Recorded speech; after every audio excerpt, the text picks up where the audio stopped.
Hello gamers, it's SoftKitty99 and today we're in Parkitect, the Taste of Adventure expansion, and we're taking a look at the campaign scenario for Jungle Adventure. Deep in the South American jungle, you are tasked with building a thriving theme park. A state-of-the-art inverting wooden coaster provides a useful starting point, but due to the land's extremely remote location, attracting guests will be very difficult. Scenario: have at least 5 coasters in your park with an excitement rating of 65 or above. Optional: have at least 500 guests in your park. Optional: complete all non-optional goals without building while the game is paused. Optional: complete all goals without using any tracked ride blueprints. And optional: complete all non-optional goals by the end of June year 3. So the only thing you absolutely have to do is have 5 coasters with an excitement rating of 65 or above. But in order to get the gold medal to complete it, you also need to not pause while building and not use any tracked blueprint rides. So I did try to do it that way, and I actually did think I'd squeaked in the gold medal, but at the last minute I didn't get it because I don't think I managed to hold the 500 guests. And you know what I'm like, building coasters is not exactly my forte point, but thanks to all the people who gave me some pointers, because that really did help and made it a lot easier than before. Though I'm still not great at it, and my rides are definitely not going to be the ones everybody's going to want to copy, but I did have a good go at doing it. So let me give you a tour of the park that I built for this particular scenario. So the first thing I want to do is zoom all the way out and show you the overview of the park itself. So the big coaster that they talk about in the introduction is this one here, this big wooden coaster. So you can see the station buildings here, and it loops all the way out and up to this side of the park. Lots of big looping turns, so it really is a feature coaster, and it also loops in this direction as well. So that's what we start with. So that's our big super coaster. So you've got 1 to start with, so that means that you have to build 4 of your own in order to reach the goals. Oh no, don't rain on me, now it makes it hard for people to see. So we've actually got quite a big space to build on. See, this is where the fence curls down here, a little bit of water there, and then the fence loops around the back here and all the way around here, cutting up to here where the entrance is. So you've actually got quite a big space, but if you look at the terrain, it's quite hilly, so it is good terrain for building coasters on, not great terrain for building flat rides and things on. So the fact that this is a coaster park, you can use the terrain to help you build your coasters. Yeah, nice and bright. So you can see here's one of my coasters here. That's the wing coaster. It's a very simple ride, this one, so just a big hill and then a loop around. In fact, oh no, don't want to edit my ride. Let me just give you a quick overview. And again, another one that I built. Flawless coaster there, wing coaster there, and if we come back over here, another flying coaster and a vertical drop coaster. So you can see we've actually done quite well with the, so we've got 1, 2, 3, 4. So you can see I flying, flawless, wing and vertical drop. That's the 4 different ones that I used, so you know what I've done, right? And then a few flat rides near the entrance, which is basically the only bit of flat land we've got is right next to the entrance, so that becomes quite interesting trying to fit the flat rides in. So I definitely recommend you fit as many flat rides and a food court into this flat area as you possibly can, and then extend out with your coasters all the way around on this rugged terrain that you've got. So let's head to the entrance. So this is where your guests come in, and this is where your goods in building is when you start. And let's take a tour around the park. So let's zoom into the front and turn around, and we'll go from the entrance if I can find the entrance. Now I've zoomed in so far.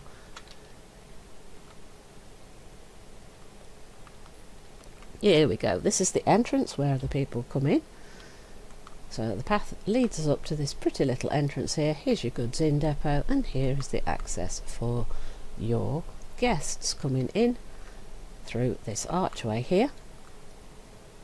And then you've got your staff little path. Let me just zoom a tiny bit out. Staff path down the back. I rather like this little tower that they've built, and if you look at these little windows, they're the corner pieces in the Aztec set. Can I show you? Because I quite like what they've done, and it's not something I would have thought. They've actually used them as windows, look. So they're actually... So they're the corner pieces, look, that you would expect to put on the corner of something, but what they've done is they've sunk them into the wall, look, and made them into windows and just changed the colours. I think that's quite clever, because that's probably the sort of thing that I wouldn't think of doing. So you hide them inside the building so they look like windows. Yeah, I wouldn't have thought of that. That's quite clever. I like that idea. And then on the top here, look, you've got a little pavilion, one of those little wooden pavilions like these that I've got here on my food court, and then they've just added the border around them to make it look much more ornate and detailed, and just make this pretty little top to the tower, so you've got a sunshade on the top of your tower. So I really like that. They've used this white brick facade type idea, so I've used that same type of face on the buildings that I've built here. So I've put in a little toilet. It's just one toilet in there, but I've made it a double feature so it kind of matches, and it also hides the staff pathing around the back here. So I've just added a staff facility for resting, added some hedges around just to hide it from the coasters that are on the side here. Just run the path up into the food court. Let me just hide the scenery for you so you can see that we've just got a little simple row of shops in here. Got fruit juices, snow cones, sub sandwiches, bubble tea and balloons, and I did have to do some research to get some of those into the scenario. So I think we started with fruit juices, snow cones and sub sandwiches. I think that was all we started with, so we had to research the others, and during the research I did get the first aid room, which I originally put in here, and then once I got more shops I moved it close to the entranceway, because I just think having a first aid room in a park is a really good idea, and I just wanted somewhere to hide it without wasting space, so it got moved right next to the entrance later on. The information booth as close to the entrance as I can fit it, and the very first ride that you come to as soon as you're inside is the carousel. That's a very traditional place for the carousel to be, and as you can see, because the terrain does undulate up and down a lot, I've got my carousel up on stilts, and if the scenario had gone a bit longer I would have probably built some sort of platform underneath it to hide all these stilt things, but I just kept building, and when I finally managed to finish it, I thought, that's it, we're done. I'm not going to add anything to it once we've completed the scenario, just so people can see exactly what I built during the scenario time. So we've got toilets, we've got our food court, I've added some benches in. I've just used the curb here so we can put benches at either side just to make a tiny food court. It's not very big because, like I said, there's not a lot of flat space here, so I added a little food court, and then I've added the experience ride here right next to it. That's mostly on the flat, and then as it comes off the edge there again it's raised up, and I've run the path around these rides, and next to it of course I've got the top spin, and as you can see what I've done is I've run the path between the rides right down the middle there, and then I've extended around the back of the rides here to give access around this big flat area to try and make everything as usable as possible. And then off this side by the food court I've added my first of the coasters that I built. Let's follow that around. This is the floorless coaster, so you come out of our fairly basic station into a small lift hill, and then we can follow the terrain up and down. Not used not followed it that closely, but it makes it quite an interesting ride because you've got quite a lot of terrain to follow around. And we have our upside down loop where they hang quite nicely on that, and then the sort of corkscrew turny idea, and then back up another little hill for a great big turning drop section into the station. So it's quite a simple little compact coaster, but I'm quite pleased with it. I think that's turned out much better than a lot of the things I've pre-built before. So that's the coaster, so you can see what I've done, and I'm really proud of that one. I think that's my favourite. And next to that we've got the Skyfall drop tower. So that gives a great view out over the coaster. So they've got great views out over this coaster here, and of course the wooden coaster, depending on which side of the drop tower you're in. Of course this one is more over this side, and then this side of course will give you the view out over the wooden coasters and the other coasters to the back of the place. I was kind of hoping to get the fall in shot, but it seems to be taking a really long time. Oh, there they go, tip them upside down. Ah, there you go. So that's as much as I could fit, as compactly as I could, into the little flat space. So as you can see, that's the only bit of flat space they got, so I compacted as much as I physically could into that little tiny space to utilise it the best that I could. And I'm quite liking this fact that I've got this like big square around these two centre rides here, with lots of rides and things off the sides of it. So off the side in that direction we've got one coaster, and then if we come a tiny bit this way, off this side I've got two coasters. We've got the flying coaster on this side with the blue tints and the grey roof, and on this side we've got the vertical drop coaster with the white accents to it, and so to utilise the terrain a little bit on this one. This one's not the best layout, I have to be honest. This one didn't go quite as well as I would have liked it to. So right, let's follow the one coming out of the station. Flying coasters, I find them to be quite odd coasters to try and ride on. So with the loop tips you upside down on the outside, I think that's quite weird.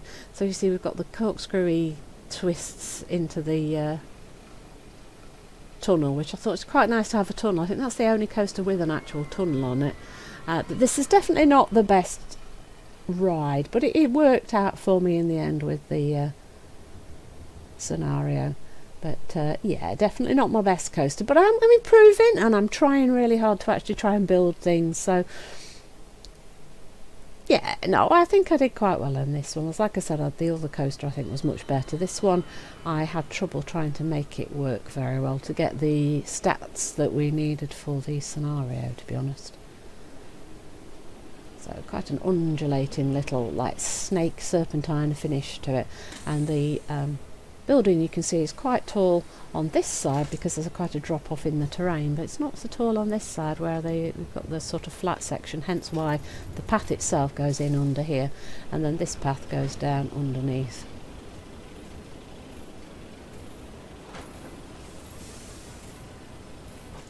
For your exits, so to come down and round, so it's kind of a tiered pyramid almost to go in and out.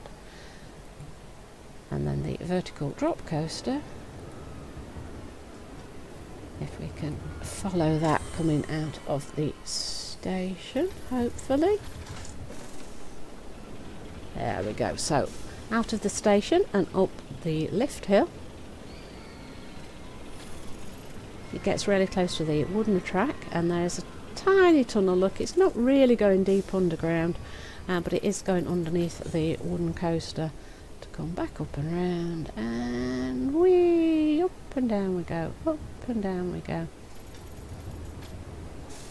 and upside down. I really like that sort of section where you have the hang time upside down. I really kind of like that twiddle, so you probably find that in a lot of my coaster builds, because I really like this loop back, and I can't remember what they call it, this double turn that twists you upside down. I kind of like that element.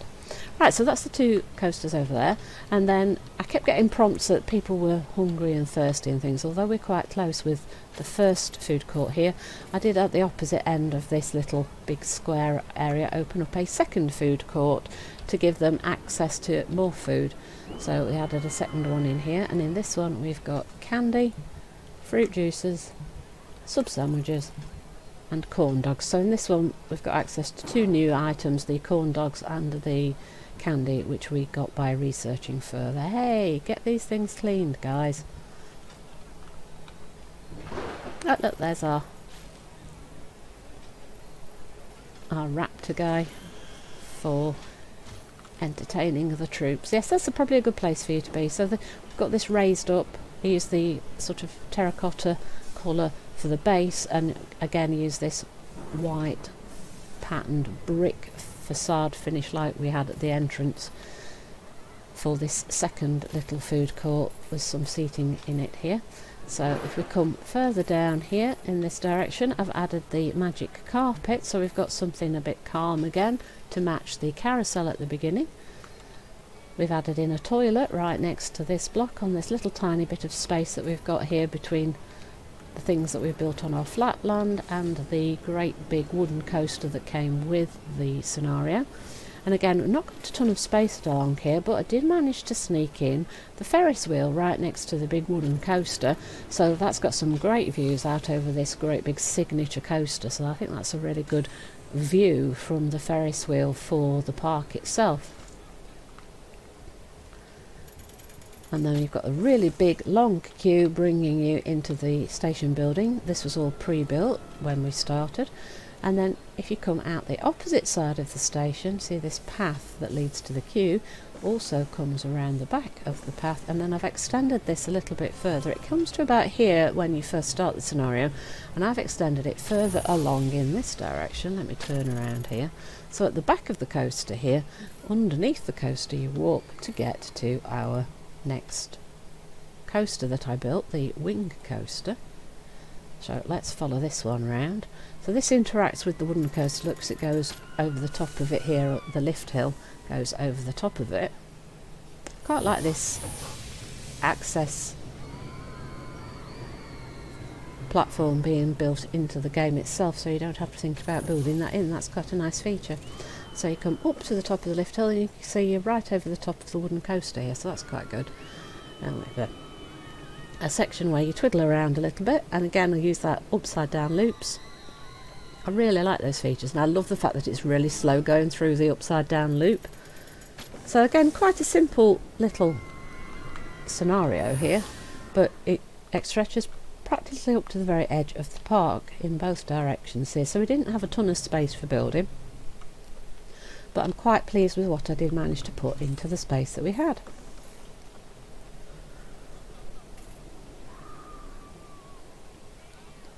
I've used the terracotta pillars and just put in a flat tin roof in two different colours to give it some character.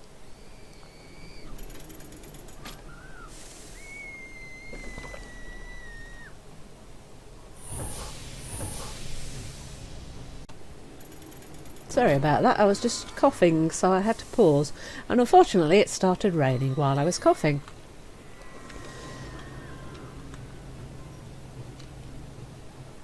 So that was all of our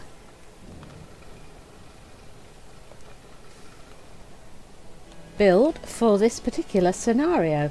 So I just want to give you a quick overview of the whole park again.